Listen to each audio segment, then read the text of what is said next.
Muchas gracias, hermano, por esa introducción tan amable. Es un placer estar aquí con ustedes nuevamente.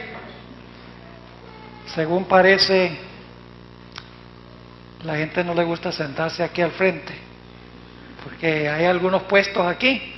Si los que están atrás quieren venir en este momento, antes de que yo comience, aquí les hemos estado reservando los puestos de adelante, los puestos predilectos, digamos. Así que si quieren venir en este momento aquí adelante, hay aquí algunos y veo uno o dos acá. Queremos que todos estén cómodos, porque esta noche les dije que trajeran la cobija y que trajeran la almohada, ¿verdad que sí? Esta noche es uno de los temas largos que vamos a estudiar, pero creo que va a ser productivo, fructífero y va a ser una bendición. Bien, vemos algunos valientes que están acercándose. Gloria a Dios. Un saludo también cordial para los que están arriba. No he podido verlos, pero sé que hay gente arriba porque me han contado. Bien, hermanos y hermanas, apreciadas visitas, gracias por venir a las visitas en forma especial. Queremos tener una palabra de oración antes de comenzar nuestro estudio. Y oramos en primer lugar para que Dios abra nuestra mente para que podamos entender. Y en segundo lugar, que abra nuestro corazón para que estemos dispuestos de recibir lo que comprendamos. Así que vamos a dirigirnos al Señor. Nuestro Padre y nuestro Dios, en esta noche nos acercamos con confianza ante tu trono, porque venimos en el nombre poderoso de Cristo Jesús. Sabemos que tú haces caso a Jesús, nuestro intercesor, nuestro representante en el santuario celestial. Venimos, Señor, suplicándote, en primer lugar, que tú abras nuestro entendimiento para que podamos comprender lo que vamos a estudiar esta noche. Pedimos no solamente que nos des la habilidad de comprender, sino que también nos des la disposición de abrir el corazón para recibir el mensaje que tienes para nosotros. Confiamos, Señor, de que tú responderás a esta plegaria, no porque tengamos méritos, sino porque venimos a través de los méritos poderosos e incomparables de nuestro Señor Jesucristo. Amén. Esta noche vamos a hablar de un sistema que se presenta en diferentes partes del Nuevo Testamento y del Antiguo Testamento. La Biblia considera tan importante lo que vamos a estudiar que da por lo menos 7 diferentes perspectivas del poder del cual vamos a hablar. Ahora vamos a hablar del último poder que va a gobernar este mundo antes de la segunda venida de Jesús. El último poder humano que va a gobernar aquí en este mundo antes que Jesús venga. Ahora, ese poder se presenta con diferentes nombres y cada pasaje de la Biblia da características que no dan los otros pasajes. Es decir, tenemos que juntar todos los pasajes y entonces tendremos un cuadro completo de este sistema. Por ejemplo, en Apocalipsis 17 se le llama la gran ramera. Ese es el nombre que se le da a este último sistema. En Daniel el capítulo 7 se le llama el cuerno pequeño. Y hoy vamos a estudiar un poco en cuanto al cuerno pequeño. En 2 de Tesalonicenses 2 se le llama el hombre de pecado. En la primera epístola de San Juan se le llama el anticristo. Y dicho sea de paso, la palabra anticristo no significa lo que la mayoría de la gente cree. La palabra anticristo no significa contra Cristo, sino uno que procura ocupar el lugar de Cristo. Eso significa la palabra anticristo. También se le presenta en Apocalipsis 13 con el nombre de la bestia. En Mateo el capítulo 24 se le llama la abominación asoladora. Y en Daniel, el capítulo 11, se le denomina con el nombre el Rey del Norte. Todos estos nombres se aplican al mismo poder. Son 7 formas distintas de mirar a este último poder que va a gobernar antes que el Señor Jesucristo venga. Ahora, quiero hacer una cosa muy clara esta noche y quiero que me escuchen con cuidado al comenzar. Esta noche nosotros vamos a hablar de un sistema. Vamos a hablar de una organización, de una entidad corpórea. No vamos a hablar de las personas que se encuentran dentro de ese sistema. Vamos a hablar del sistema en sí. Ahora, la Biblia presenta a este sistema como un sistema corrupto, un sistema apóstata, un sistema que es irreversible. Es decir, es un sistema que no va a cambiar. Ahora, algunos estarán pensando, pastor, ¿cómo puede usted distinguir entre un sistema y las personas que pertenecen al sistema? ¿Acaso se puede hacer una diferencia entre esas dos cosas? ¿Acaso la gente que está dentro del sistema no pertenece al sistema? Quiero darles una ilustración para que podamos entender que no todos los que están en el sistema son parte del sistema. Quiero que recordemos la experiencia del pueblo judío en los días de Jesús. Es el mejor paralelo que podemos usar. Cuando nosotros miramos la iglesia judía de los días del Señor Jesucristo, vemos un sistema corrupto. Vemos un sistema apóstata, como estudiamos en nuestro tema de anoche. Vimos que los líderes espirituales, los sacerdotes, los ancianos, los teólogos, en realidad todos se unieron para pedir que se crucificara al Señor Jesucristo. La Biblia nos dice, en cuanto a este sistema, y Jesús mismo dijo estas palabras, llamó a esa gente hipócritas, asesinos, generación de víboras y serpientes. Esos fueron los nombres que Jesús usó para describir el sistema del judaísmo en los días del Señor Jesucristo. Y el Señor Jesucristo les dijo, ¿cómo escaparéis el castigo del infierno a esta gente? Y el Señor Jesucristo profetizó que el reino le iba a ser quitado al pueblo judío e iba a ser dado a un sistema que produjera los frutos que Dios esperaba. Pero en ese sistema no todos eran apóstatas. El sistema o la organización, la iglesia, era apóstata. Pero había mucha gente sincera dentro de esa iglesia que no eran apóstatas. Servían a Dios lo mejor que podían de acuerdo al conocimiento que tenían. Pensamos, por ejemplo, de algunos grandes líderes, como los 12 apóstoles. Los 12 apóstoles estaban en ese sistema. Pensamos, por ejemplo, de Nicodemo, aquel hombre con quien se encontró Jesús. La historia se describe en Juan el capítulo 3. Pensamos de José de Arimatea, el que pidió el cuerpo de Jesús y le proveyó una bóveda donde se pudiera sepultar al Señor Jesucristo.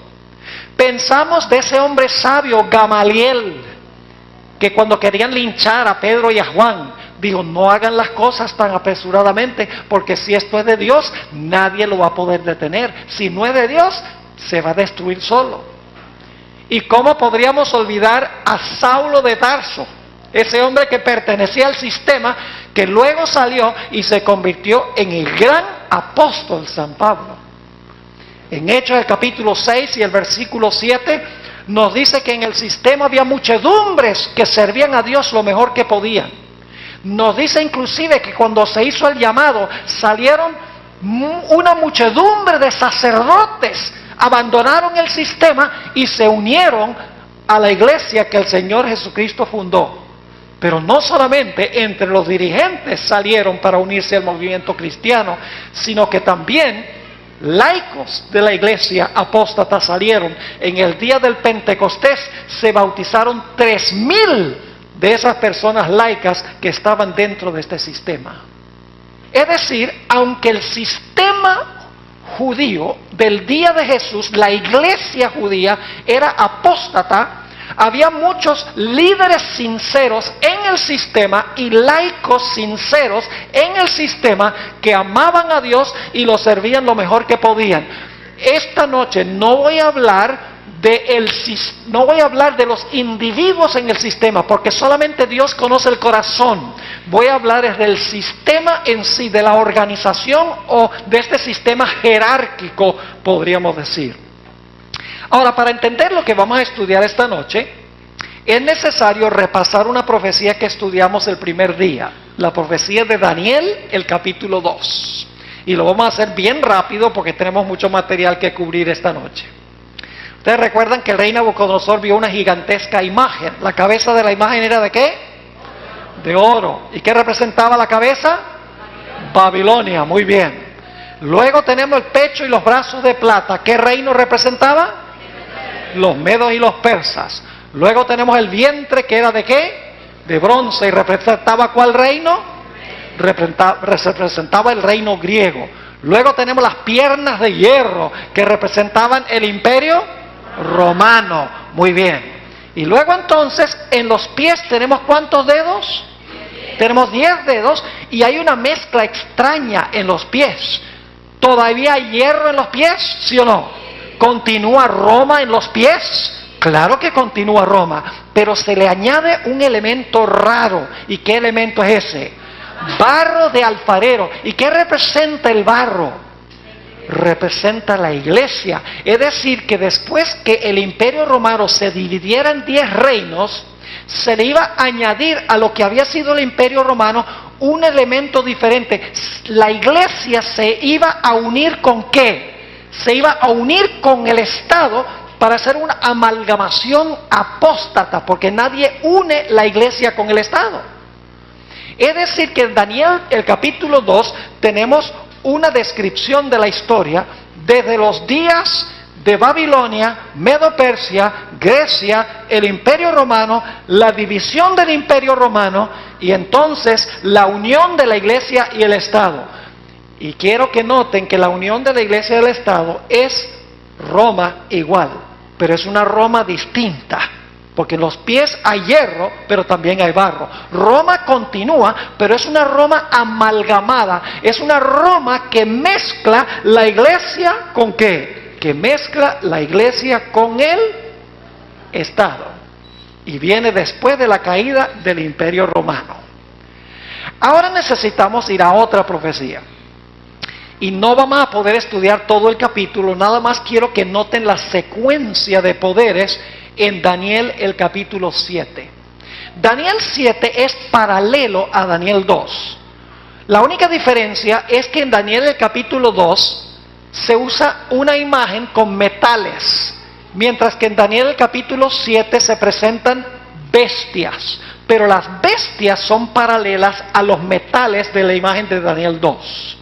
Ahora, en Daniel 7 tenemos en primer lugar un león. ¿Qué representa el león? Lo mismo que el oro, Babilonia. Luego tenemos un oso. ¿Qué representa el oso? Los medos y los persas, igual que la plata en la imagen. Luego tenemos una tercera bestia que es un leopardo. ¿Y el leopardo representa qué cosa? El reino griego, que es el vientre de bronce. Y luego entonces tenemos una bestia espantosa y terrible, es un dragón que tiene dientes de hierro, fíjense, tiene dientes de hierro, piernas de hierro, dientes de hierro, y pisotea y desmenuza y desbarata todo lo que consigue por el camino. ¿Qué imperio es ese? Es el Imperio Romano. Ahora, lo que quiero que notemos es que este cuarto poder, este dragón o esta bestia espantosa y terrible, tiene 4 etapas consecutivas de dominio. Ahora, hay 4 bestias, pero no estoy hablando de las 4 bestias. Estoy diciendo que la cuarta bestia tiene 4 etapas consecutivas de dominio. Ahora ustedes dicen, ¿cuáles son esas 4 etapas? Vamos a Daniel, el capítulo 7 y el versículo 23.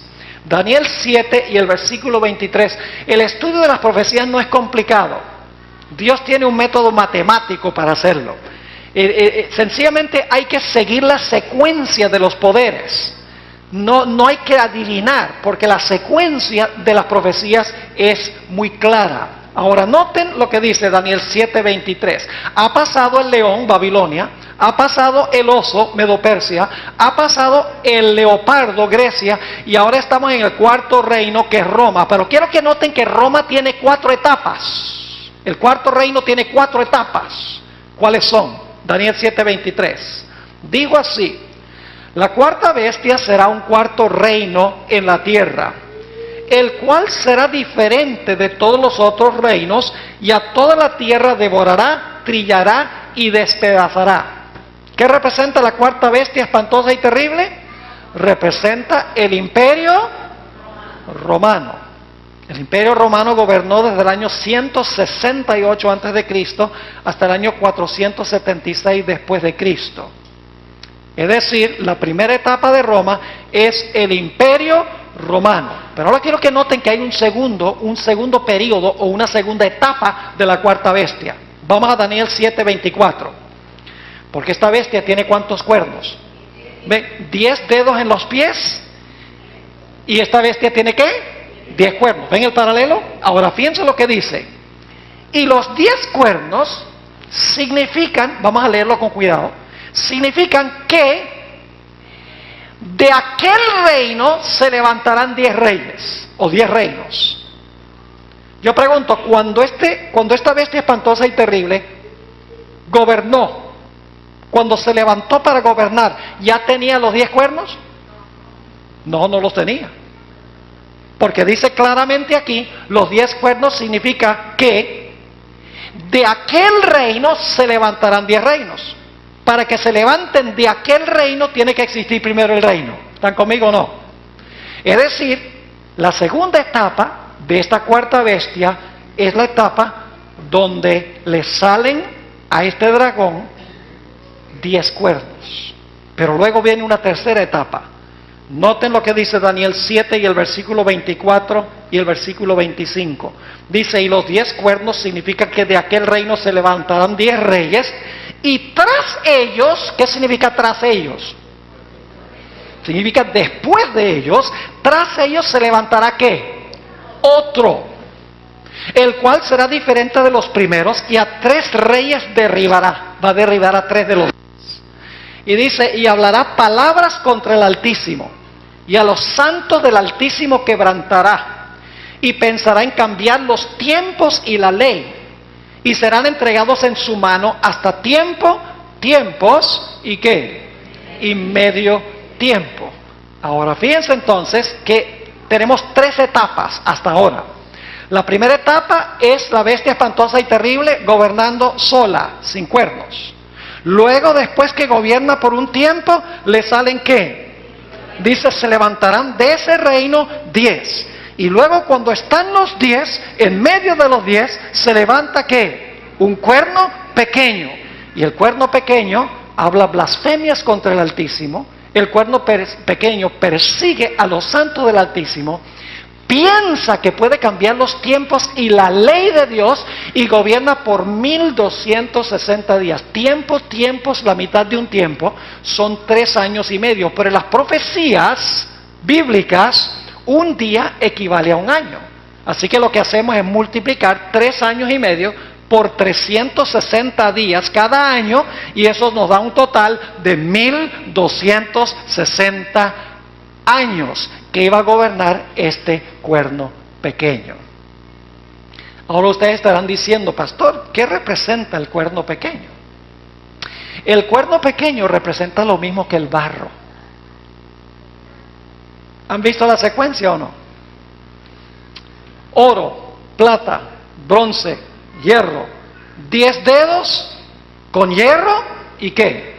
Barro. Daniel 7, león, oso, leopardo, dragón, 10 cuernos, cuerno pequeño. El barro es lo mismo que ¿qué? Es lo mismo que el cuerno pequeño, que se levanta entre los 10 reinos, porque los reinos son poderes civiles, pero vamos a encontrar que el cuerno pequeño es un poder ¿qué? Eclesiástico, no es un poder civil. Y ese cuerno pequeño gobierna sobre los otros cuernos, es decir, es un cuerno religioso, pero gobierna también sobre los poderes civiles, como hemos visto anteriormente. ¿Está claro hasta ahora? ¿Cuántas etapas hemos estudiado de la cuarta bestia? Hemos estudiado 3 etapas, pero yo mencioné que eran ¿cuántas? 4. Ahora, en Daniel 7, en Daniel el capítulo 7, hay que confiscar ese celular para el presupuesto de la iglesia. En Daniel el capítulo 7, escuchen bien, la cuarta etapa no está explícita, sino que está implícita. Es decir, está sobreentendida la cuarta etapa, no sale claramente en el texto. Pero no se preocupen, que más adelante vamos a ver otro lugar donde sale clarito. Ahora ustedes dicen, ¿cómo es que está implícita una cuarta etapa? Sencillamente porque en Daniel 7 dice que el cuerno pequeño iba a gobernar 1260 años. Y luego iba a perder su poder. Porque el juez se iba a sentar, iba a perder su poder. Pero Daniel 7 dice que este poder no iba a ser destruido sino hasta que Jesús venga. Que va a ser el poder que va a gobernar el mundo inmediatamente antes que Jesús venga. Eso significa entonces que gobernó 1260 años y luego al terminar los 1260 años, ¿qué sucedió? Perdió su poder o su gobierno. Y pasó un tiempo y luego vuelve a levantarse porque es el poder que va a gobernar, que va a ser destruido por la gloriosa venida de Jesús. Tiene que gobernar de nuevo el mundo para que pueda ser destruido por la segunda venida de Jesús. Ahora vamos a leer eso en Daniel 7 y el versículo 26 y 27. Daniel 7, 26 y 27 dice: pero se sentará el juez y le quitarán su dominio para que sea destruido y arruinado hasta el fin. Y que el reino y el dominio y la majestad de los cielos debajo de todo, de los reinos debajo de todo el cielo sea dado al pueblo de los santos del Altísimo, cuyo reino es reino eterno y todos los dominios le servirán y obedecerán. Yo pregunto, ¿es este el último poder antes de la segunda venida de Jesús? Claro que sí, porque dice que le van a quitar su dominio y entonces se va a establecer el reino eterno. Es el último poder. Ahora, no sale claramente en la superficie de Daniel capítulo 7, pero sabemos que el cuerno pequeño va a tener otro periodo de dominio después de los 1260 años que gobernó. Así que vamos a resumir lo que hemos estudiado hasta ahora. 4 etapas de la cuarta bestia. ¿Cuál es la primera etapa? El dragón gobernando ¿cómo? Sin cuernos. ¿Eso representa qué? El imperio romano. Luego, esa cuarta bestia le salen ¿qué cosa? 10 cuernos. ¿Se dividió Roma en 10 reinos? Claro que sí, históricamente se puede comprobar. Esa es la segunda etapa de Roma. Después que el imperio gobierna por un tiempo, entonces se divide en 10 reinos. Y luego, ¿cuál es la tercera etapa? Cuando están completos esos 10 reinos, entonces se levanta un cuerno pequeño que gobierna más de 1000 años, 1260 años, y es un poder que mezcla, ¿qué cosa? El poder civil con el religioso, y es un poder romano. Pero no solo es un estado, sino que también es una ¿qué? También es una iglesia. Y luego, después de gobernar 1260 años, pierde su poder. Hay un tiempo donde está herida, vamos a ver, y luego su herida se sana, y es el último poder que gobierna, que será destruido por la venida de Jesús. Es decir, el último poder que gobernará el mundo es el cuerno pequeño antes de la segunda venida del Señor Jesucristo. Ahora necesitamos ir a Apocalipsis 13, que es una profecía paralela a Daniel 7. Apocalipsis 13, y vamos a leer los versículos 1 y el versículo 2. Apocalipsis 13, 1, 3, 13, versículos 1 y 2. E inmediatamente ustedes van a ver la conexión con el libro de Daniel. Está clarísima la conexión. No se lo pueden perder. Dice aquí, Juan, me paré sobre la arena del mar y vi subir del mar una bestia que tenía 7 cabezas y 10 cuernos, y en sus cuernos 10 diademas, y sobre sus cabezas un nombre blasfemo. Y la bestia que vi era semejante a un leopardo, y sus pies como de oso, y su boca como de león. Y luego dice, ¿y el qué? ¿Cuántas bestias se mencionan ahí en ese versículo? 4. ¿Hay un león? ¿Hay un oso? ¿Hay un leopardo? ¿Hay un dragón? Y saben que Apocalipsis 12 dice que el dragón tiene 10 cuernos. Es decir, Apocalipsis 13 es paralelo a Daniel 7. Pero hay una diferencia. Mientras que en Daniel 7 el orden de las bestias es león, oso, leopardo, dragón. En Apocalipsis 13 el orden es dragón, leopardo, oso, león. Y uno inmediatamente se pregunta, ¿por qué es que en Daniel capítulo 7 sigue el orden del león, el oso, el leopardo y el dragón, mientras que en Apocalipsis 13 es el dragón, leopardo, oso, león? Hay una razón muy sencilla. Daniel estaba viviendo en el tiempo del león.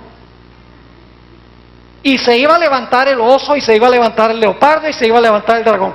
Pero Juan está viviendo en los días del dragón. Y ahora Juan está mirando hacia atrás.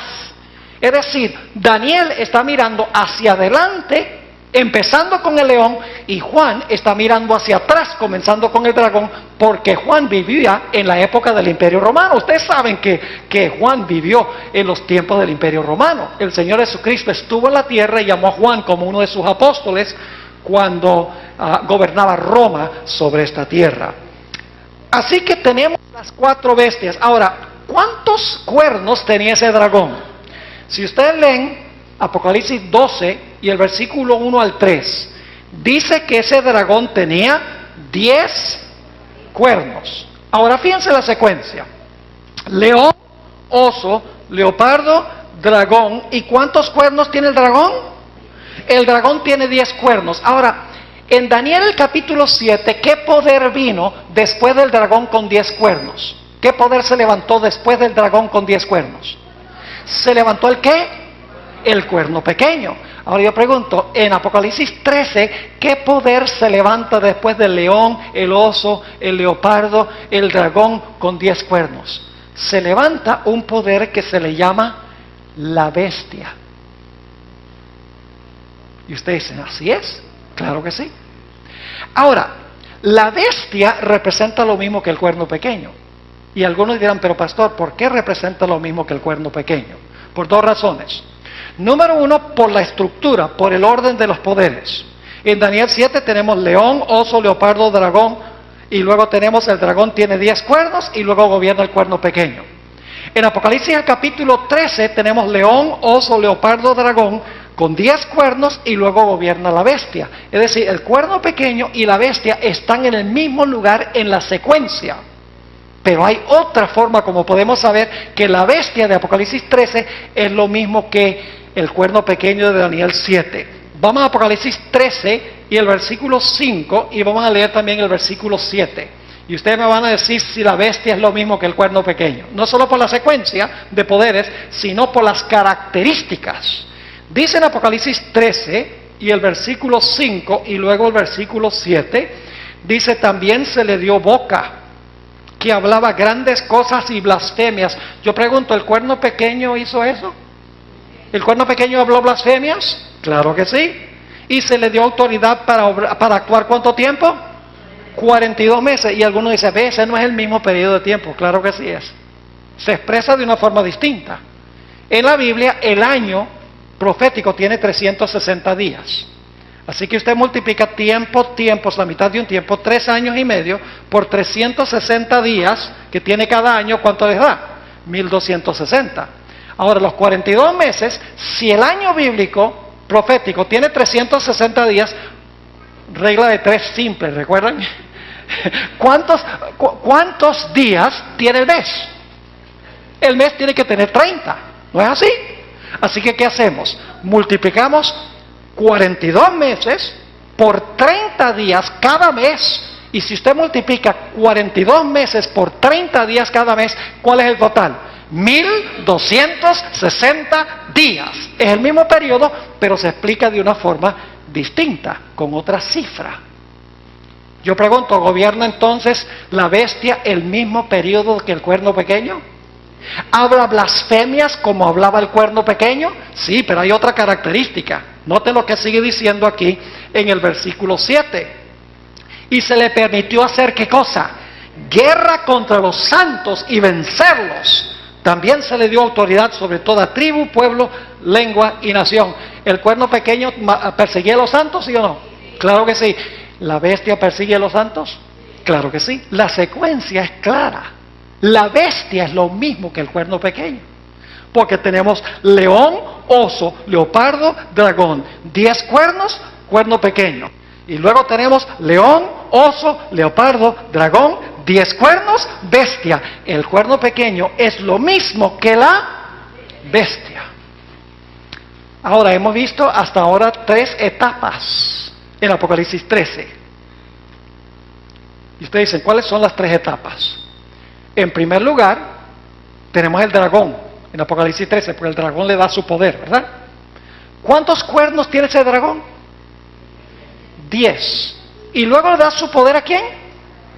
A la bestia. Ahí están las 3 etapas. El dragón solo, luego los 10 cuernos, y luego entonces el dragón con los 10 cuernos le da su autoridad y su poder y su trono a quién? A la bestia. 3 etapas. Pero dijimos que la cuarta bestia tiene ¿cuántas etapas? Tiene 4 etapas. ¿Será que en Apocalipsis 13 se menciona que el cuerno pequeño va a tener otra etapa de dominio después que pierde su poder por un tiempo? Vamos a leer Apocalipsis 13 y el versículo 3. Apocalipsis 13 y el versículo 3. El cuerno pequeño perdió su poder al terminar los 1260 años. Pero la Biblia dice que lo va a recuperar. Es decir, la cuarta etapa de la cuarta bestia es cuando el cuerno pequeño o la bestia gobierna de nuevo. Entonces las 4 etapas son el dragón solo, el dragón con los 10 cuernos, y luego el dragón con los 10 cuernos le da su poder a la bestia, gobierna 1260 años, pierde su poder, por un tiempo está inactiva y luego recupera su poder y tiene uno la cuarta etapa de esta cuarta bestia. Note lo que dice Apocalipsis 13 y el versículo 3. Y vi una de sus cabezas como ¿qué? Como herida de muerte. ¿Iba a recibir la bestia una herida mortal? ¿Cuándo creen ustedes que recibió la herida mortal? ¿Cuando comenzaban los 1260, a la mitad de los 1260 o cuando terminaron los 1260? Pues tiene que ser cuando terminaron. Porque fíjese, si recibió la herida mortal antes que terminaran, entonces no gobernó 1260. Es decir, gobierna 1260 y cuando terminan los 1260, esta bestia recibe una ¿qué? Una herida mortal. Y ahí ya terminó su carrera de una vez por todas. No. Sigue diciendo, vi una de sus cabezas como herida de muerte, pero su herida mortal fue ¿qué? Fue sanada. ¿Va a gobernar este poder de nuevo? Oh sí, dice, fue sanada y se maravilló toda la tierra en pos de la bestia. Ahí están las 4 etapas. Ahora, lo que estaba implícito en Daniel 7 está clarito en Apocalipsis 13. Porque en Apocalipsis 13 dice que este poder que gobernó 1260 años iba a perder su poder y luego lo iba a recuperar. Está clarito en la profecía bíblica. 4 etapas. Roma sola, Roma dividida, Roma papal durante 1260 años y luego Roma papal sería herida, pero después de un tiempo su herida se iba a sanar y todo el mundo se iba a maravillar detrás de este sistema. Eso es lo que dice la profecía bíblica. Ahora necesitamos hacernos algunas preguntas. Eso fue solamente la introducción. La estructura. Ahora necesitamos contestar algunas preguntas. Pregunta número 1. ¿Con qué arma fue herida la bestia? Correcto. Ahora eso me lleva a la segunda pregunta. ¿Qué representa la espada? No me conteste porque la vamos a contestar ahora. ¿Qué representa la espada? Tenemos que contestar. Fue herida la bestia con la espada, así recibió su herida mortal. Pero ¿qué representa la espada que hirió a la bestia? Otra pregunta. ¿Cómo obtuvo la bestia la espada? Porque la profecía dice que la espada que le dio la herida mortal a la bestia era la espada que la bestia usaba para matar. Es decir, la bestia usaba la espada para matar y esa misma espada le dio la herida mortal a la bestia. Entonces necesitamos preguntar, ¿y cómo es que esa bestia recibió la espada para matar con la bestia? Para matar con ella. Otra pregunta, ¿qué significa la herida mortal? ¿Qué es en realidad la herida mortal? Otra pregunta, ¿qué impide que la herida mortal se sane? Porque cuando se sane va a haber persecución y todavía no estamos viendo eso en el mundo. Pero ¿qué impide que esa herida que está en su lugar se sane? Otra pregunta, ¿será que la herida mortal se sanó en el año 1801 o en el año 1929? Tenemos que contestar esa pregunta. Y finalmente queremos preguntarnos, ¿cuándo, cómo y por quién será sanada la herida mortal? Así que vamos primero a nuestra primera pregunta. ¿Qué arma fue el arma que hirió a la bestia? Vamos a Apocalipsis 13 y el versículo 10. Ahí está la respuesta. Apocalipsis 13 y el versículo 10. Dice aquí, hablando de la bestia, si alguno lleva en cautividad, va en cautividad. Si alguno que mata a espada debe ser muerto. Aquí está la paciencia y la fe de los santos. Yo pregunto, ¿la espada que le dio la herida mortal a la bestia es la misma espada que la bestia usaba para matar? Claro que sí. Ahora, algunos dicen, pero pastor, ahí no dice que la bestia mataba con la espada, dice, si alguno. Ahí no dice que es la bestia. Tenemos que ir al versículo 14. Vamos al versículo 14, van a ver que la espada la usaba la bestia y la herida la recibió con la espada. En Apocalipsis 13:14 es una profecía que vamos a estudiar Dios mediante mañana en la noche, hablando de una bestia que se levanta de la tierra. Dices, y engaña a los moradores de la tierra con las señales que se le ha permitido hacer en presencia de la bestia. Esta segunda bestia hace señales en presencia de la primera bestia. Ahora escuchen bien, mandando a los moradores de la tierra que le hagan una imagen a la bestia que tiene la herida de espada y vivió. ¿Quién tiene la herida de la espada? La bestia. Entonces, ¿la bestia usaba esa misma espada para perseguir y para matar? Sí. La espada que la bestia usaba para matar es la misma espada que le dio a la bestia su herida mortal. Así que necesitamos preguntarnos ahora, ¿qué representa la espada que la bestia usaba para matar y que finalmente le dio la herida mortal a la bestia? Casi siempre cuando yo hago esta pregunta, ¿qué representa la espada? La respuesta llega, la palabra de Dios. Y es verdad que la espada en la Biblia puede representar la palabra de Dios. Vamos a leer Efesios 6:17. Efesios 6 y el versículo 17. Ahí habla de la espada. Dice allí, y esto lo leímos también anoche, Efesios 6:17 dice el apóstol San Pablo, y tomad el yelmo de la salvación, y luego dice ¿qué? Y la espada del Espíritu, que es la palabra de Dios. ¿Qué representa la espada? La palabra de Dios. ¿A quién le dio Cristo esa espada? ¿Quién usa esa espada? La iglesia. ¿Y cómo usa la iglesia la espada? Haciendo lo que estoy haciendo yo esta noche. Yo estoy usando la espada, más penetrante que una espada de 2 filos, dice en Hebreos del capítulo 4, porque la verdad de Dios predicada penetra al corazón y penetra la mente. Por eso se compara con una espada de 2 filos, afilada, entra a la mente y entra al corazón para que podamos entender y para que podamos recibir. Es decir, la primera espada se la dio Cristo a la iglesia. La iglesia usa esa espada predicando el Evangelio a través del poder del Espíritu Santo. Por eso se llama la espada del Espíritu. Ahora, ¿qué pasa si la gente no quiere aceptar el mensaje que está presentando esa espada? Pues el pastor tiene que matar a esa gente. ¿Ah? El pastor tiene que decir, acéptalo o te corto la cabeza. No, señor. Escuchen bien. Si el pastor usa esa espada con el poder del Espíritu Santo y predica el mensaje, la gente tiene la opción de aceptar o tiene la opción de rechazar.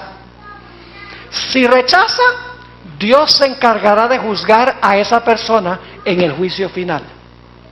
Pero nosotros no podemos hacer nada con esa persona.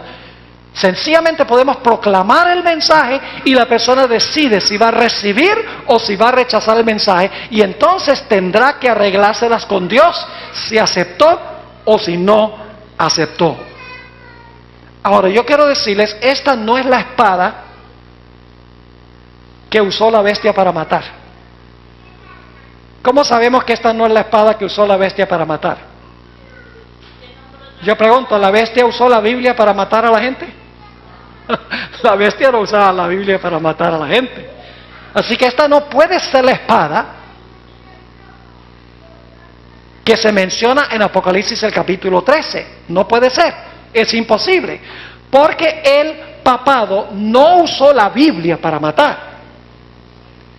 Quiere decir entonces que la espada es otra. Ahora, permítame explicarles algo. En la Biblia los símbolos son flexibles.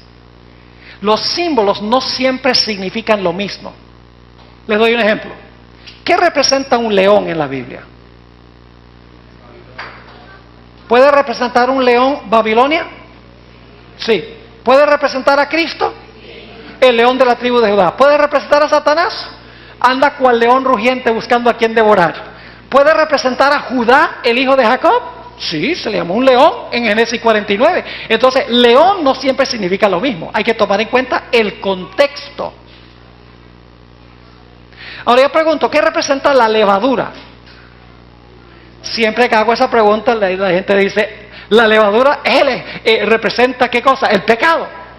Pero saben que en una parábola que dio Jesús, la parábola de la levadura, allí representa el Espíritu Santo, que cuando el Espíritu Santo está en la iglesia, representado por la masa, la iglesia crece. Es decir, que en la Biblia los símbolos no siempre significan lo mismo en todos los contextos. Usted no puede tomar el símbolo de la espada en Efesios 6 e inyectar ese significado en Apocalipsis 13. Porque en Apocalipsis 13 la espada puede significar algo distinto. ¿Me están entendiendo lo que estoy diciendo? No cuadra la Biblia en Apocalipsis 13 porque la bestia no usaba la Biblia para matar a nadie. Tiene que ser otra espada. Y claro, la pregunta clave es, ¿cuál es esa otra espada? Vamos a Romanos el capítulo 13. La Biblia tiene la explicación. Romanos el capítulo 13. Y vamos a leer los versículos 1 al 4. Lo leímos anoche para introducir el tema. Y ahora vamos a leerlo de nuevo. Dice aquí el apóstol Pablo en Romanos 13 y el versículo 1 al 4. Sométase toda persona a las autoridades superiores. ¿Quiénes son las autoridades superiores? El poder civil, ¿verdad que sí? El gobierno, el Estado. Dice, sométase toda persona a las autoridades superiores porque no hay autoridad sino de parte de Dios. Y las que hay por Dios han sido establecidas. Yo pregunto, ¿quién estableció el sistema civil? Dios estableció el gobierno civil. Aquí lo dice claramente, dice, por Dios han sido establecidas. Versículo 2.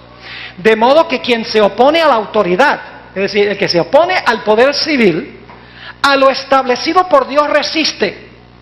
Y los que resisten acarrean condenación para sí mismos. Porque los magistrados no están para infundir temor al que hace el bien, sino al malo.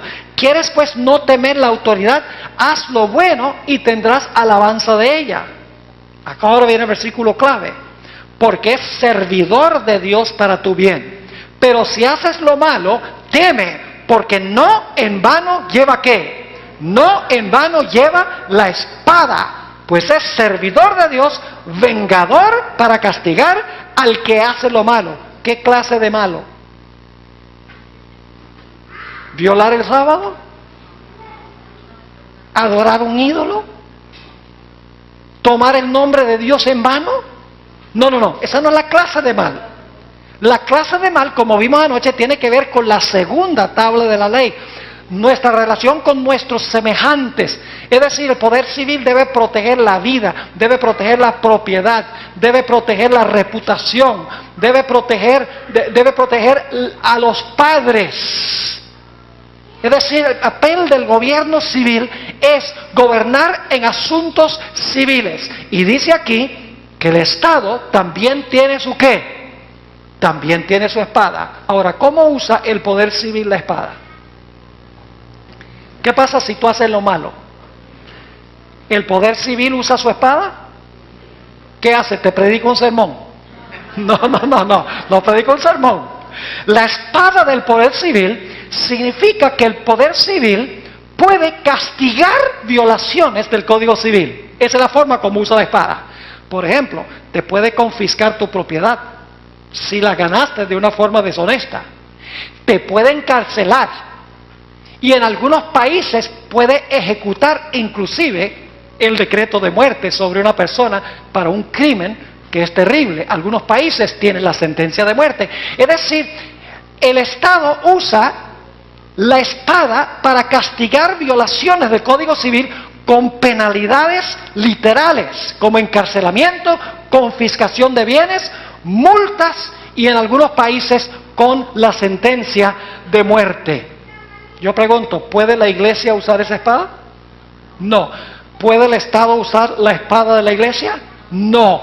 Dios ha dado una espada a la iglesia y ha dado otra espada al poder civil. El problema resulta, escuchen bien, cuando la iglesia no solamente usa la espada del Espíritu, sino que se apropia la espada del poder civil para castigar a los que no reciben el mensaje. ¿Sí me están entendiendo o no?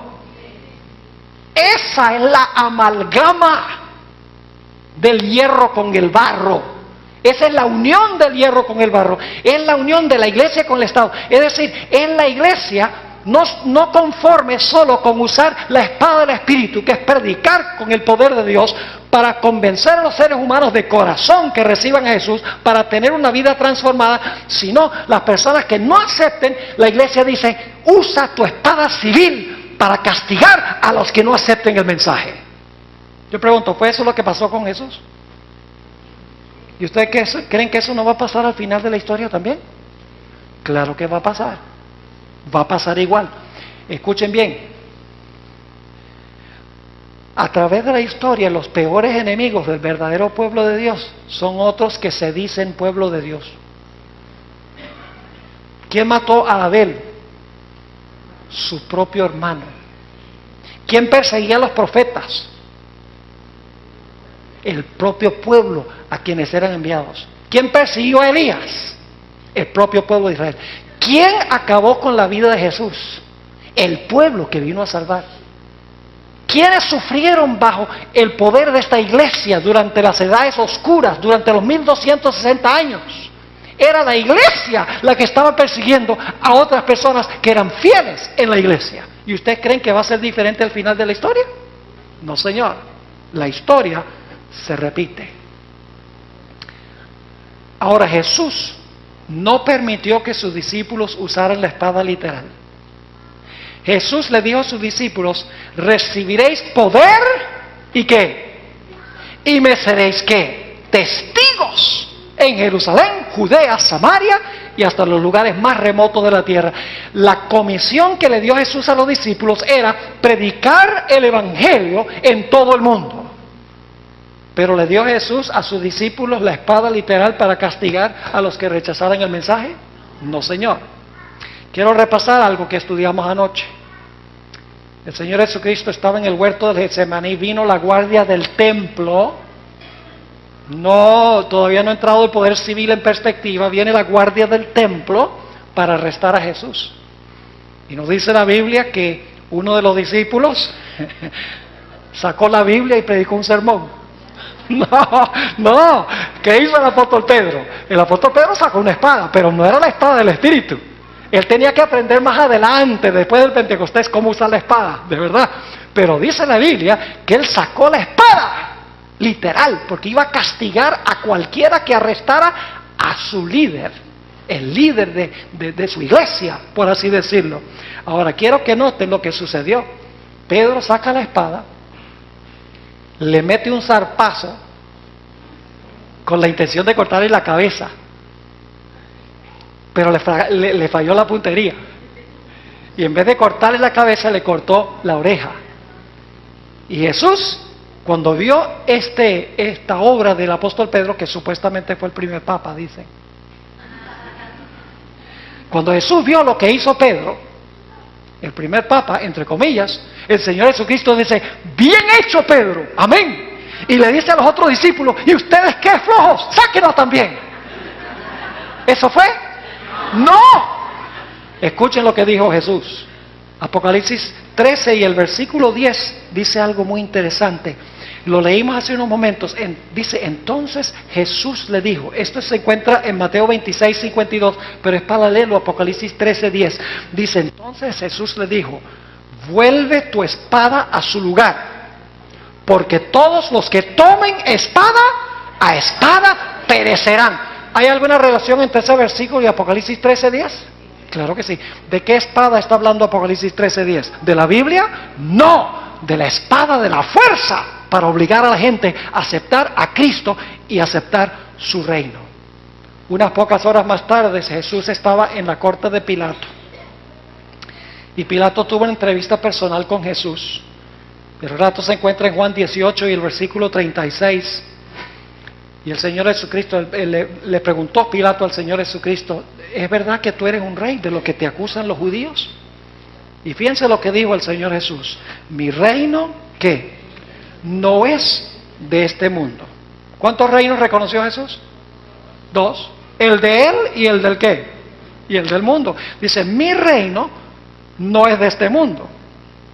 Y luego declara: si mi reino fuera de este mundo, mis servidores ¿qué? Pelearían. ¿Con qué iban a pelear?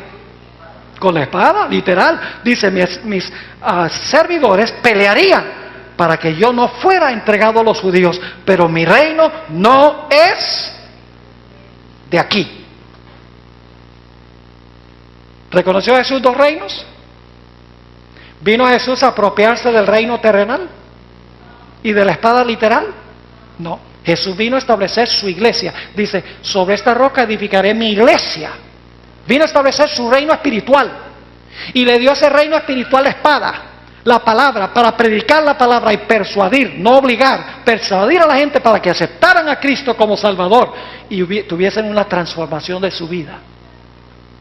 Pero Pedro y los apóstoles, ellos querían usar la espada literal para avanzar el reino de Cristo, y Cristo dice: no, así no es. El reino de Dios está en vosotros. Ahora fíjense, ¿qué es entonces la herida mortal? Le voy a explicar qué es la herida mortal. La herida mortal no significa, escuchen bien, no significa que a la bestia se le iba a confiscar su territorio. Esa no es la herida mortal. La herida mortal no es que la bestia se iba a eliminar como iglesia, porque la bestia representa el sistema papal, representa la iglesia romana en la secuencia, está claro. La herida mortal no significa que la bestia iba a perder su territorio, ni que la bestia iba a ser eliminada como iglesia. Lo que significa la herida mortal es que la espada del poder civil que la iglesia usaba para perseguir durante los 1260 años, se la iban a quitar de la mano, y el poder civil con esa misma espada iba a herir a la bestia. Es decir, se le iba a volcar en contra el poder civil. La espada que la bestia usaba del poder civil, porque usaba al Estado para castigar a los que no estaban de acuerdo con la iglesia, esa espada que usaba en algún momento se le iba a quitar de la mano y esa misma espada, el poder civil lo iba a usar para suministrarle la herida mortal al papado. Es decir, la herida mortal sencillamente significa que ya el sistema romano no iba a poder usar el poder civil para cumplir sus propósitos. ¿Cuántos están entendiendo lo que estoy diciendo? Gloria a Dios, la mitad entiende. Amén.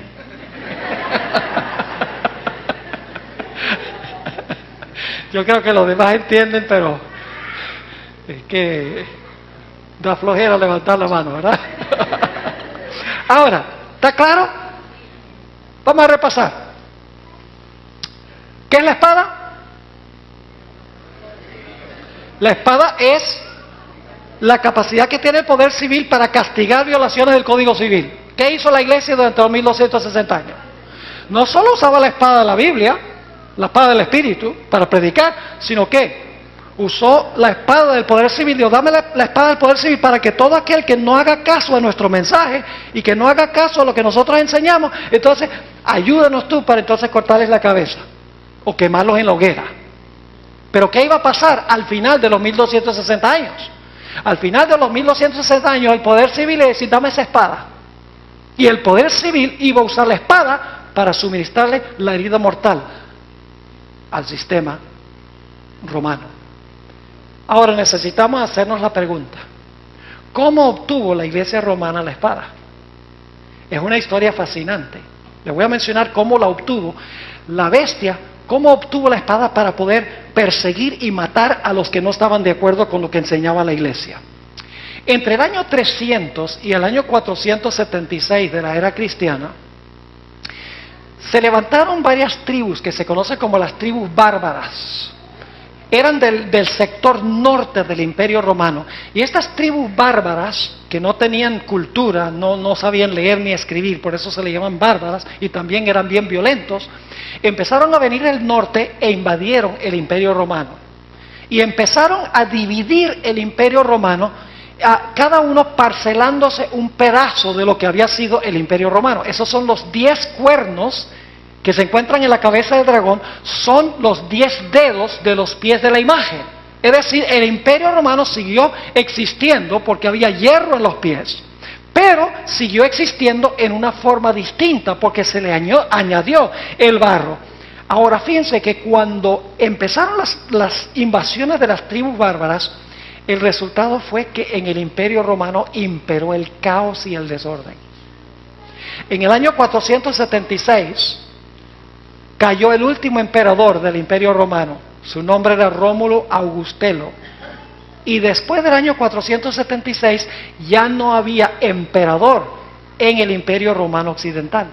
Y como resultado de no tener a un gobernante que pusiera ley y orden, imperó en el Imperio Romano un caos y un desorden como nunca se había visto. No era seguro estar en ninguna parte. Así que el imperio necesitaba a alguien que pusiera orden civil en el imperio. Y la historia dice, en un momento les voy a leer algunas citas de historiadores católicos inclusive, las tribus bárbaras que se habían convertido, muchas de ellas en tribus cristianas, dijeron, bueno, ¿y quién podría tomar ese lugar para poner orden en asuntos civiles? Pero el obispo de Roma tiene súbditos en todas partes del reino. ¿Quién mejor que el obispo de Roma, que luego se le llamó papa? ¿Qué persona mejor que esa para entonces no solamente gobernar en asuntos religiosos la iglesia, sino para poner orden civil? Y de esa manera el obispo de Roma aceptó el cometido, no solamente de gobernar en asuntos religiosos, sino también gobernar en asuntos civiles. Ahora escuchen bien. El reino que Cristo rechazó en el monte de la tentación. Cuando el diablo dijo, mira Jesús, te doy todos estos reinos del mundo si me adoras. Jesús dijo, no. Pero el obispo de Roma, cuando las tribus bárbaras le dijeron, toma las riendas del poder civil, el obispo dijo, sí. ¿Me están entendiendo lo que estoy diciendo? Implicaciones supremamente serias. Ahora, quiero leerles un par de citas de historiadores sobre este problema de las tribus bárbaras y cómo en el Imperio Romano pidieron que el obispo de Roma pusiera ley y pusiera orden. Estas dos citas que voy a leer son de un cardenal de la Iglesia Católica. Su nombre es Edward Manning, el poder temporal del vicario de Jesucristo. Fíjense lo que dice. Cuando las tribus bárbaras invadieron, dice él, los pontífices se hallaron solos, como la única fuente del orden, la paz, la ley y la seguridad. ¿Qué pasó cuando los bárbaros invadieron? Los pontífices se hallaron ¿cómo? Solos. Y eran la única fuente del orden, la paz, la ley y la seguridad. Esto no lo está diciendo un protestante, esto lo está escribiendo un cardenal de la Iglesia Católica. Sigue diciendo, y desde la hora de esta liberación providencial, cuando por intervención divina se le cayeron las cadenas de las manos del sucesor de Pedro, ¿qué pasó? ¿Se le cayeron qué?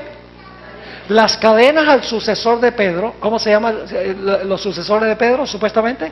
Papas. Y ustedes dicen, bueno, pero ¿tenía entonces cadenas? ¿Se le cayeron las cadenas al sucesor de Pedro? Sí, ¿saben por qué? Porque hasta ese momento el obispo de Roma no podía gobernar en asuntos civiles porque había un emperador. Era necesario que fuera quitado de en medio el emperador para que el obispo de Roma pudiera ocupar el trono y pudiera gobernar. Es decir, que cuando se quitó al emperador de su trono, se le cayeron de las manos las cadenas al sucesor de Pedro, o sea, al obispo de Roma, y ahora él podía ¿qué? Él podía gobernar. Sigue diciendo aquí, desde la hora de esta liberación providencial, cuando por intervención divina se le cayeron las cadenas de las manos al sucesor de Pedro, como una vez habían caído de las suyas, ningún soberano ha reinado en Roma, sino el vicario de Jesucristo. Qué interesante. En otra cita, eso se encuentra en el prefacio de su libro, en otra cita que se encuentra en la página 11 hasta la página 13, dice lo siguiente: el papado esperó hasta el momento propicio en que Dios rompiera sus ataduras. ¿Qué esperó el papado? ¿Que Dios rompiera qué? Que Dios rompiera sus ataduras. ¿Qué significa eso? Que Dios rompiera sus ataduras. Escuchen, el papado esperó hasta el momento propicio en que Dios rompiera sus ataduras y lo librara de la sujeción a los poderes civiles. ¿Sí están entendiendo esto o no?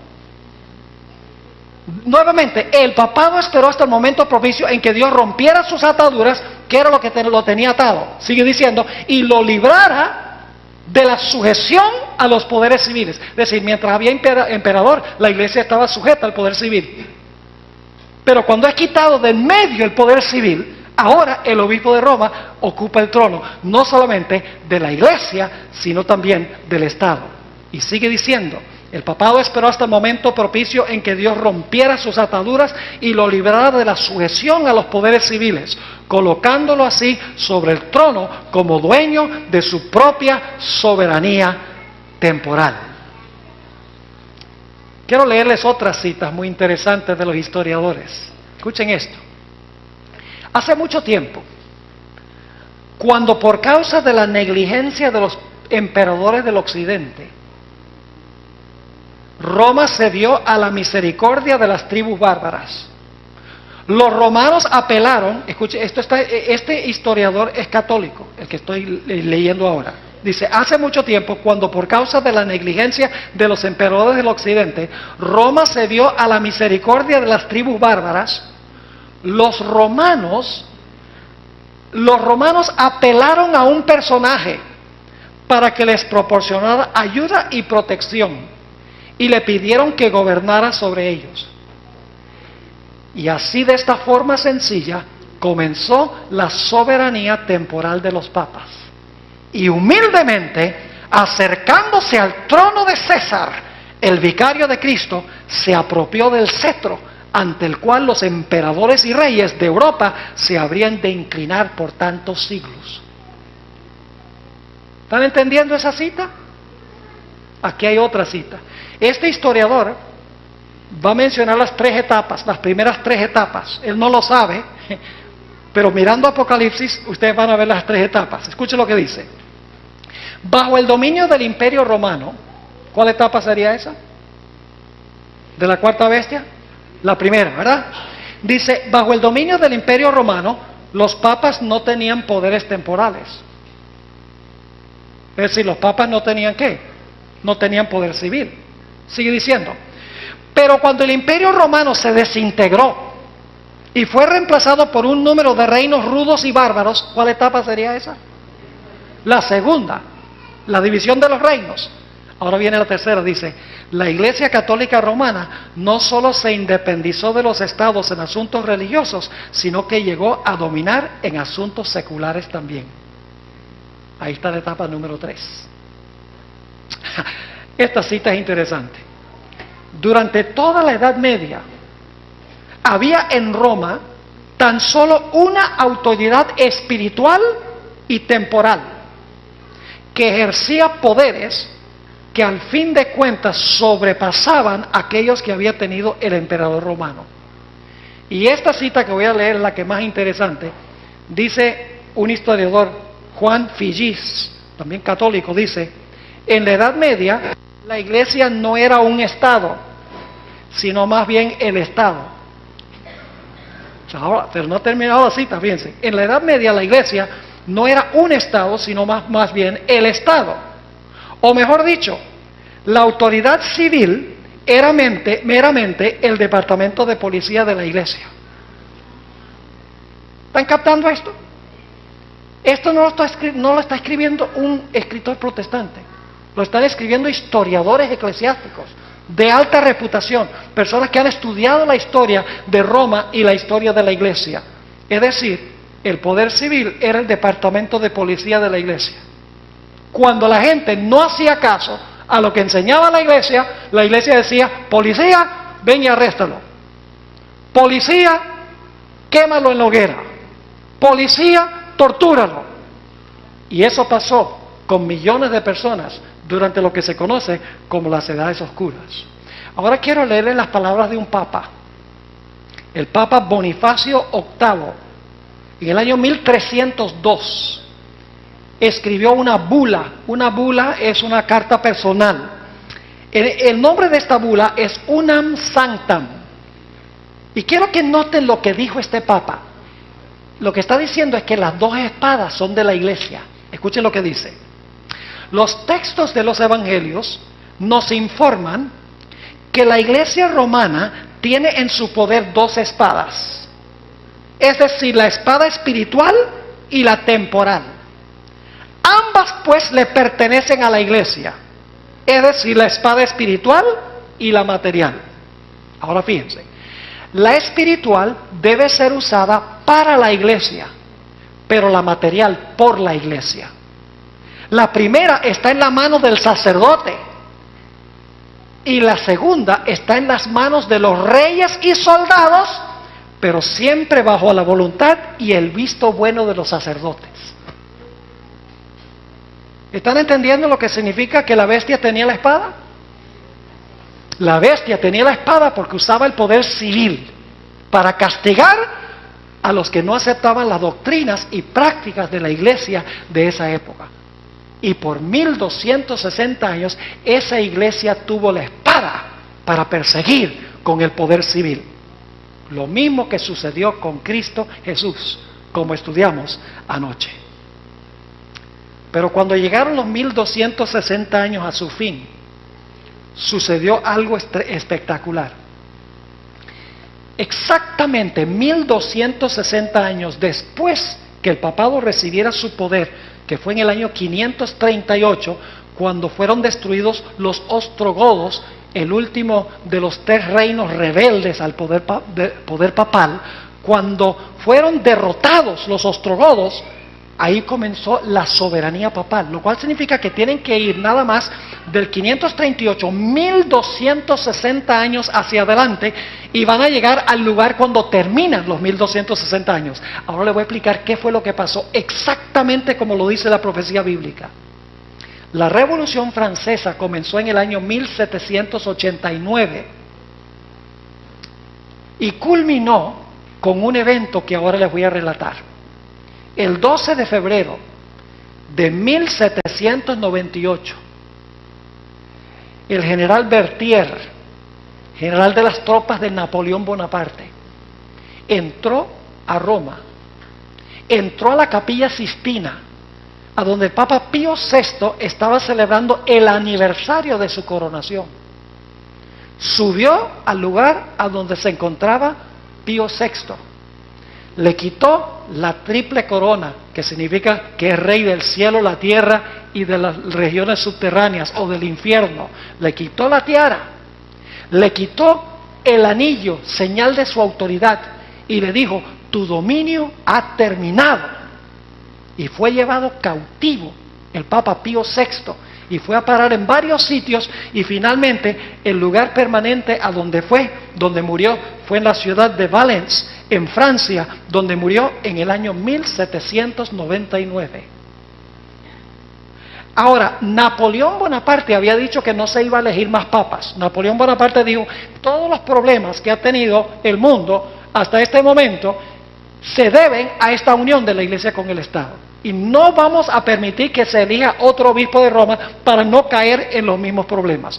Quiero leerles lo que dicen los historiadores en cuanto a lo que sucedió en 1798. Y escuchen bien. Estos historiadores no son historiadores religiosos, son historiadores que hablan de la historia eclesiástica, pero la mayoría son historiadores seculares. Ahora fíjense lo que dicen en cuanto a 1798, cuando el Papa fue llevado cautivo. Dice: el papado estaba extinto. Este historiador, George Trevor, está escribiendo solamente 3 años después de la Revolución Francesa, después de 1798, así que está bien cerca de la fecha. Dice: el papado estaba extinto, no quedaba ni un vestigio de su existencia. Y usted dice: pero pastor, ¿el papado desapareció como iglesia? No. La palabra papado no se refiere a la iglesia romana. La palabra papado se refiere a un sistema que une la iglesia con el Estado. Así que cuando dice que el papado estaba extinto, todo el mundo sabía que todavía las catedrales abrían, todavía había obispos, todavía había cardenales, todavía la iglesia todavía funcionaba como iglesia, pero el papado ya no existía porque le fue retirado el poder civil. Para que sea papado tiene que ser una unión del poder religioso con el poder civil. ¿Me están entendiendo? Así que dice este historiador: el papado estaba extinto, no quedaba ni un vestigio de su existencia. Y ahora escuchen bien: y entre todos los países católicos romanos de Europa, ninguno levantó un solo dedo para defenderlo. Si eso hubiera sido durante la Edad Media y alguien hubiera hecho eso con el Papa, todas las naciones de Europa se hubieran unido para guerrear contra el que hizo eso. Pero el historiador dice: todas las naciones de Europa estaban contentas de finalmente ser libertadas de este poder despótico, y ninguna nación levantó un solo dedo para ayudar al sistema. Sigue diciendo: la ciudad eterna ya no tenía príncipe ni pontífice, su obispo estaba muriendo en tierras extranjeras, y ya se había dado el decreto de que no se permitiría la elección de un sucesor. Aquí hay otra cita. Con razón, la mitad de Europa creía que el veto de Napoleón es que no se iba a elegir otro papa. Con razón que la mitad de Europa creía que el veto de Napoleón sería obedecido, y que al igual que el papa, el papado estaba muerto. Interesante que los historiadores digan que el papado estaba ¿qué? Muerto. Usa la expresión extinto. Aquí hay otra, de otro historiador. Dice: las multitudes pensaban que el papado estaba a punto de morir, y se preguntaban si Pío VI sería el último pontífice, y si el cierre del siglo XVIII marcaría la caída de la dinastía papal. Le estaban diciendo: la dinastía papal ya es historia antigua. La gente se preguntaba si en realidad el papado estaba a punto de morir como papado, como unión de iglesia con el Estado. Una última cita sobre este punto, dice: el papado había sufrido su más profunda humillación, otro historiador, y parecía estar aniquilado. Fíjense las expresiones: extinto, muerto, a punto de morir, aniquilado. Sigue diciendo, la Revolución Francesa también le suministró una herida que, según parecía, no quería sanarse sino hasta fines del siglo XX. Interesante. Ahora, ¿saben cuál es la ironía de todo esto? La primera nación en Europa que le dio poder temporal al papado fue Francia. Cuando Clodoveo, el rey de los francos, le dio las llaves, por así decirlo, de las ciudades que él había conquistado al papado. Fue el primer rey de las tribus bárbaras que le dio poder temporal al papa. Por eso es que Francia se conoce como la hija mayor del papado, porque fue la primera nación que le dio poder temporal. Y fue Francia en 1798 que se levantó y le dijo, dame esa espada, no la vas a usar más. Esa es la herida mortal. Ahora, ¿qué es la curación de la herida? Si sabemos qué es la herida, es fácil saber cuál es la curación, ¿sí o no? Noten otra vez Apocalipsis 13 y el versículo 3. Apocalipsis 13 y el versículo 3. Hablando de la bestia dice, vi una de sus cabezas como herida de muerte. Esa es la herida mortal de la cual hemos estado hablando. ¿Con qué se le dio la herida? El poder civil se le volcó. Ahora, ¿qué va a pasar? Dice, pero su herida mortal fue ¿qué? Sanada. Y se maravilló toda la tierra en pos de la bestia. ¿Qué tiene que suceder para que se le sane la herida? A ver, díganme ustedes, esto es sencillo, esto no es complicado. Estudiar las profecías no es complicado. Una vez que uno entiende la espada y entiende lo que pasó en la historia, no necesita uno la inteligencia de Salomón para poder entender las profecías, cuando uno las estudia con disciplina. Ahora yo pregunto, si la herida mortal significa que la espada del poder civil que usaba la iglesia le es retirada y el poder civil arresta al Papa y le da la herida mortal, ¿qué significaría el sanamiento de la herida mortal? Significaría que el poder civil nuevamente le va a devolver ¿qué? Nuevamente le va a devolver la espada del poder civil para que pueda perseguir a los que no están de acuerdo con sus doctrinas y con sus prácticas. No hemos llegado a ese punto todavía, pero no estamos lejos. Ahora, algunos piensan que la herida se sanó en 1801. ¿Saben por qué? Porque en 1801 se eligió otro papa. Napoleón permitió que se eligiera otro papa. Dice, bueno, ¿y Napoleón acaso no había dicho que no iba a haber más papas? Lo había dicho, pero tuvo que cambiar de parecer. Déjenme leerles lo que dice un historiador, Arturo Pennington, sobre este asunto de por qué Napoleón, cuando dijo no más papas, no vamos a tener más individuos que usen la espada del poder civil para cumplir su propósito, ¿por qué permitió la elección de un nuevo papa? Fíjense lo que dice. Ya que la vasta mayoría de los habitantes de Francia no conocían otra forma de religión que la romana, Napoleón pensó que debía ser la religión establecida del país. Así fue que inició negociaciones con el Papa, y estas dieron como resultado el Concordato de julio de 1801, en el cual la religión católico-romana se estableció de nuevo en Francia. También permitió que Pío conservara su principado italiano. Interesante, porque todos eran católicos en Francia. Dice, bueno, entonces hay que elegir otro papa, porque ¿quién va a atender a todos estos miembros de la iglesia?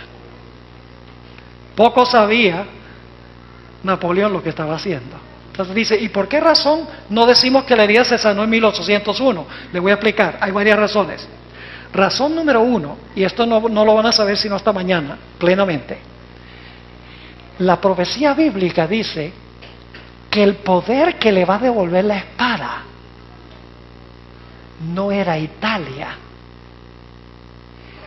ni era Francia. ¿Qué poder del mundo le iba a devolver la espada del poder civil para perseguir? Los Estados Unidos de América. Es decir, lo que hizo Francia permitiendo que se eligiera un nuevo papa, no cumple la profecía, porque la profecía dice que va a ser los Estados Unidos, no Francia. ¿Me están entendiendo? Hay una segunda razón, y es que después de 1801, ningún país de Europa quería nada que ver con este sistema. El mismo cardenal lo dijo en el libro que yo les mencioné. Él se lamentaba en 1862 y decía, miren todos estos países en Europa que antes eran católicos, ahora no quieren nada que ver con la Madre Iglesia, porque habían establecido gobiernos civiles, los gobiernos civiles que hay en Europa ahora. Y por lo tanto cesó la persecución. Es decir, no se sanó la herida porque este poder no podía perseguir de nuevo. Ningún país de Europa le brindaba el poder civil a esta iglesia para poder perseguir. Además de eso, después de 1801, no se hizo una imagen de la bestia, ni se impuso bajo pena de muerte la marca de la bestia. Cuando se le sane la herida, la Biblia dice que se va a levantar una imagen de la bestia, mañana vamos a estudiar de eso, y que se va a imponer la marca de la bestia. Eso no pasó después de 1801. Y finalmente, otra razón por la cual la herida no se sanó en 1801, aunque hubo un nuevo papa, es porque el poder civil puso controles muy estrictos sobre la iglesia.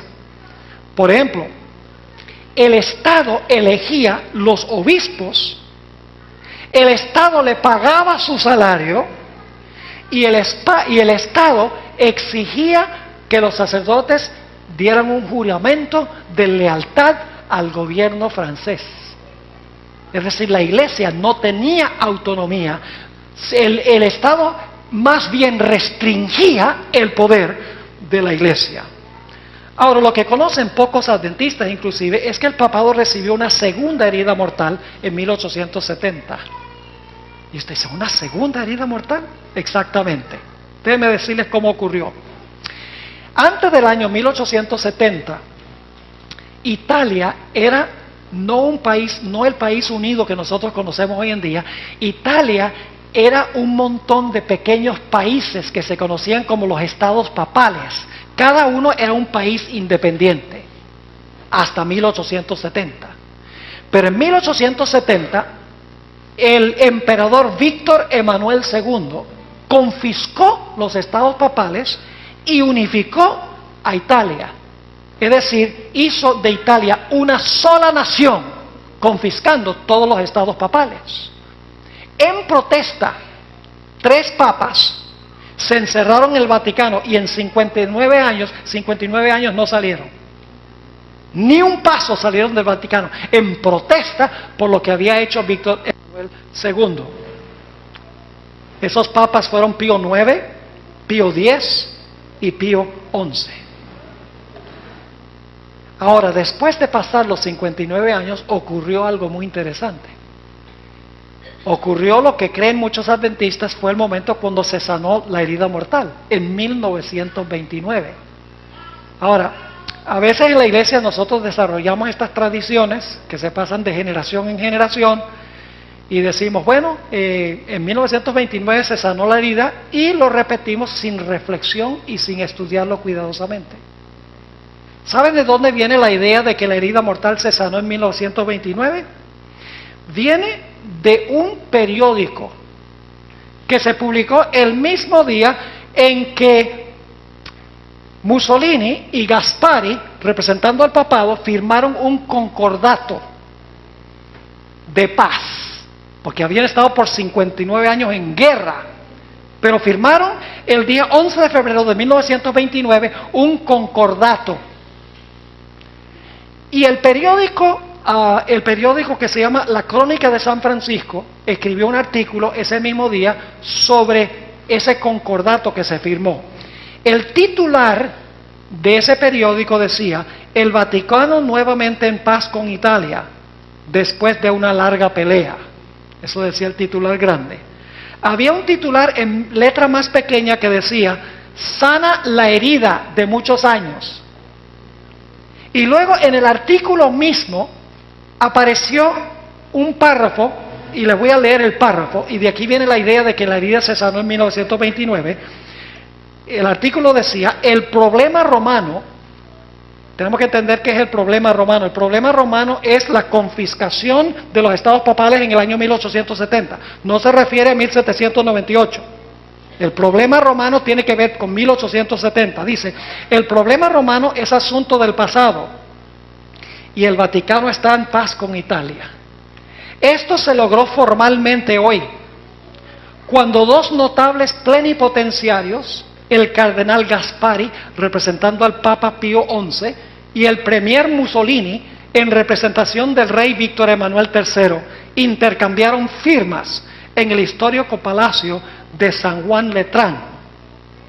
Y luego dice esto: al colocar sus firmas sobre el memorable documento, se vio gran cordialidad de ambas partes, sanando así la herida. Y saben que muchas veces cuando nosotros los adventistas citamos eso, paramos ahí, sanando la herida, punto final. No se puede poner el punto final ahí, hay que terminar la cita. Porque no está hablando de la herida de 1798, está hablando de la herida de 1870. Así que aplicarlo a 1798 no es históricamente honesto. Y gente que sabe de historia nos va a meter en un problema. Ahora fíjense lo que dice la última parte de la cita. Al colocar sus firmas sobre el memorable documento, se vio gran cordialidad de ambas partes, sanando así la herida que ha estado sin sanarse desde 1870. ¿Con cuál herida tenía que ver 1929? No con la de 1798, que es la herida mortal de la profecía, sino con la de 1870. No podemos tomar lo que puso la crónica de San Francisco y aplicárselo a la herida mortal de 1798. Ahora, ¿se sanó la herida mortal en 1929? No. Ahora, puede ser que comenzó el proceso que llevaría al sanamiento de la herida. No me entiendan mal, no estoy diciendo que 1929 no es una fecha importante, porque se le devolvieron ciertas propiedades que tenía el papado para que pudiera ocupar el trono y pudiera gobernar en asuntos civiles. Es una fecha importante, pero la herida no se sanó en esa fecha. Comenzó un proceso que finalmente llevaría a sanarse la herida. ¿Por qué creemos que no se sanó en 1929? En primer lugar, porque esa cita de la crónica de San Francisco tiene que ver con la herida de 1870, no con la de 1798. En segundo lugar, la profecía dice que la nación que va a sanar la herida no es Italia, sino los Estados Unidos. Vamos a estudiar mañana. Es decir, Italia, devolverle los estados papales no cumple la profecía, porque es la bestia que se levanta de la tierra la que le devuelve la espada. Y esa bestia representa los Estados Unidos. Y finalmente, después de 1929, todo el mundo no se ha maravillado en pos de la bestia. Ni se ha levantado una imagen de la bestia, ni bajo pena de muerte se ha impuesto la marca de la bestia. Para que cuando la herida se sane, va a haber una imagen de la bestia. Vamos a estudiar eso mañana. Y se va a imponer bajo pena de muerte la marca de la bestia. Eso no pasó después de 1929. Así que la herida mortal no se sanó en esa fecha. Ahora ya estamos llegando al final. ¿Por qué no se ha sanado la herida mortal? Ahora escuchen bien lo que voy a decir. Esto que estoy diciendo, lástima que no se está transmitiendo por radio, porque esto lo necesitan escuchar los gobernantes políticos de Argentina y de todos los países del mundo. Necesitan escuchar lo que voy a compartir con ustedes ahora. ¿Por qué es que la herida no se ha sanado todavía? Porque estamos en un tiempo de paz donde la iglesia no puede perseguir a los que no están de acuerdo con la iglesia, como hacía durante la Edad Media, durante las edades oscuras. Hay una razón. Quiero leerles una cita de un sacerdote jesuita, murió. Su nombre es Malaquías Martín. Escribió un libro muy famoso que se llama Las llaves de esta sangre. Ha escrito muchos libros. En el año 1986, marquen la fecha, muy importante, en 1986, escribió estas palabras: por 1500 años y más, Roma había mantenido un dominio con mano fuerte sobre cada comunidad local del mundo. ¿Qué había hecho Roma? Está hablando de la iglesia romana. ¿Qué había hecho por 1500 años y más? Había mantenido un ¿qué? Un dominio. ¿Con qué clase de mano? Con mano fuerte sobre cada comunidad local del mundo. Y luego dice esto: en gran medida, y admitiendo algunas excepciones, ese era el punto de vista romano. ¿Cuál era el punto de vista romano?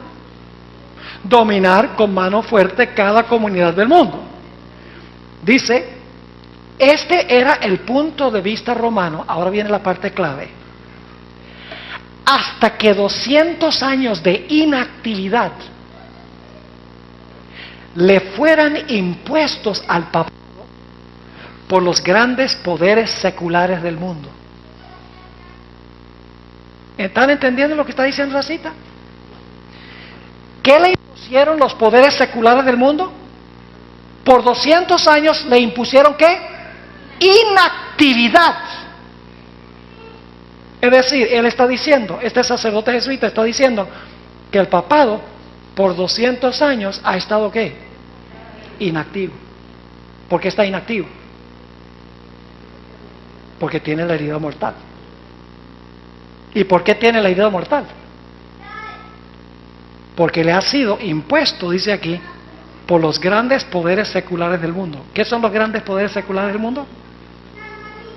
Los países, las naciones del mundo. Ahora, aquí viene lo extraordinario. Si ustedes van hacia atrás 200 años, desde 1986, cuando él escribió esto, te van hacia atrás 200 años, ¿a dónde llegan? 1786. ¿Saben cuándo comenzó la Revolución Francesa? En 1789. Lo que él está diciendo es que los grandes poderes seculares del mundo empezaron a mantener a este sistema activo, comenzando ¿cuándo? En la Revolución Francesa. Y es exactamente lo que estuvimos estudiando en cuanto a lo que sucedió con el Papa Pío VI, cuando fue llevado cautivo. Ahora permítame leerles una cita de Elena White. La viejita sabía esto. Escuchen lo que dice. Y lo que voy a leer es tan semejante a lo que dijo Malaquías Martín más de 100 años después. Malaquías Martín escribió más de 100 años después que la hermana White escribiera esto. Voy a leer otra vez lo que dijo Malaquías Martín. Hasta que 200 años de inactividad le fueran impuestos al papado por los grandes poderes seculares del mundo.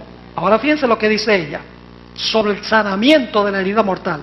Dice, derróguense. ¿Qué significa derróguense?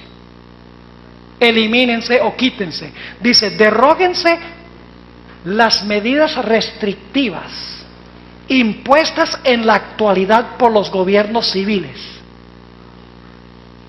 ¿Qué dice? ¿Medidas qué? Restrictivas impuestas por ¿quiénes? Por los gobiernos civiles, dice ella. Y déjesele a Roma que recupere su antiguo poder y se verán resucitar en el acto su tiranía y sus persecuciones. Según ella, ¿cuándo se va a sanar la herida? Se va a sanar la herida cuando se quiten las medidas restrictivas impuestas en la actualidad por ¿quiénes? Por los gobiernos civiles. Y les digo que los gobiernos civiles que se están entremetiendo con el papado están jugando con fuego. Y no lo saben, porque han olvidado la historia. Tenemos la tendencia con el paso del tiempo, como han pasado más de 200 años, tenemos la tendencia de olvidar y decir, no, este sistema ha cambiado, este sistema es mejor, este sistema no es lo mismo que era antes. Tenemos la tendencia de decir eso. Y la misma escritora dice que bajo la apariencia variable del camaleón está el veneno invariable de la serpiente en cuanto a este sistema. Este sistema no ha tenido una conversión. Es un sistema que todavía quiere gobernar en asuntos civiles. Todavía se mete en la política de las naciones y está esperando solamente que una nación en el mundo, una nación poderosa, le dé la espada del poder civil para que entonces otra vez resucite las persecuciones que una vez hubo. Quiero terminar leyéndoles una cita escrita por Juan Robbins. Es un escritor, es un teólogo de la iglesia reformada, es decir, presbiteriano. Él captó bien esto. Piense lo que dice. La iglesia católica nunca ha desistido de su deseo de restablecer. ¿Qué significa restablecer? Tú no puedes restablecer lo que no estuvo establecido una vez. Dice, la iglesia católica nunca ha desistido de su deseo de restablecer la unión medieval de la iglesia y el Estado, con el objetivo final de crear un Estado y una teocracia de extensión global. Y luego dice, la iglesia Estado romano, vincula las dos cosas, la iglesia Estado romano es un híbrido. ¿Qué es un híbrido? Una mezcla, exactamente. Dice, la iglesia Estado romano es un híbrido, un monstruo de poder eclesiástico y político. Su idiosincrasia política es totalitaria. Y cuando se le ha dado la oportunidad de implementar sus principios, el resultado ha sido la represión sangrienta. Si en los últimos 30 años ha suavizado el tono de sus declaraciones de tener poder pleno, supremo e irresponsable y ha asesinado menos gente que antes, este cambio de conducta no se debe a un cambio de idea, sino a un cambio de circunstancias. Y luego dice, la iglesia Estado romano en el siglo XX se está recuperando de una herida mortal. Qué cosa tan interesante. No es adventista, pero lo entiende. Dice, la iglesia Estado romano en el siglo XX se está recuperando de una herida mortal. Ahora fíjense lo que dice.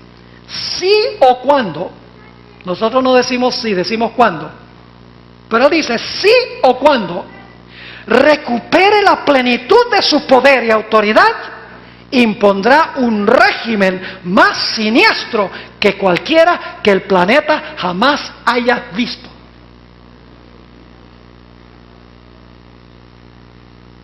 ¿Les quedó claro lo que estudiamos? ¿Especulación? No. La Biblia es matemática cuando la estudiamos con supremo cuidado.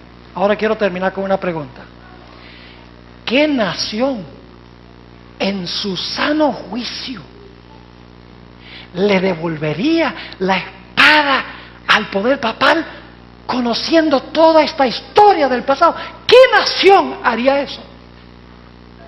No se pierdan el próximo emocionante episodio. Mañana noche vamos a hablar de eso. No se lo pierdan porque vamos a estudiar la bestia que tiene cuernos de cordero, pero habla como un dragón. Oremos. Padre, gracias te damos por la palabra profética más segura y permanente. Gracias porque no tenemos que adivinar cómo se van a desenlazar los eventos de este mundo. Podemos saber por tu palabra exactamente lo que va a ocurrir para que podamos prepararnos para lo que viene. Padre, la mayoría de nosotros no estamos preparados para cuando venga este momento de persecución por las convicciones de nuestra conciencia. Tenemos una vida demasiado cómoda, demasiado fácil, porque no hay persecución. Pero sabemos, Señor, que en tiempos de prosperidad, en tiempos de paz, debemos estar preparando un carácter para lo que viene. Te ruego, Señor, que nos ayudes a consagrar nuestra vida a ti. Que podamos colocar todo lo que tenemos y lo que somos en el altar del sacrificio. Podamos hacer una entrega completa y sin reservas. Que podamos estudiar tu palabra como nunca antes, orar con fervor como nunca antes y testificar al mundo en cuanto a estas grandes realidades que hemos estudiado. Padre Celestial, acompáñanos al regresar a nuestros hogares esta noche. Ayúdanos a meditar en lo que hemos estudiado. Si hay alguien aquí en esta noche que pertenece a la iglesia romana, Señor, ayúdale a entender que no es una crítica de ellos personalmente, pero es necesario decir estas cosas para que la gente pueda saber qué es lo que viene y pueda escapar de lo que vendrá. Habla a cada corazón, quita prejuicios, quita obstáculos para que podamos escuchar tu voz y obedecerla. Te lo pedimos en el nombre precioso de tu Hijo, Cristo Jesús. Amén.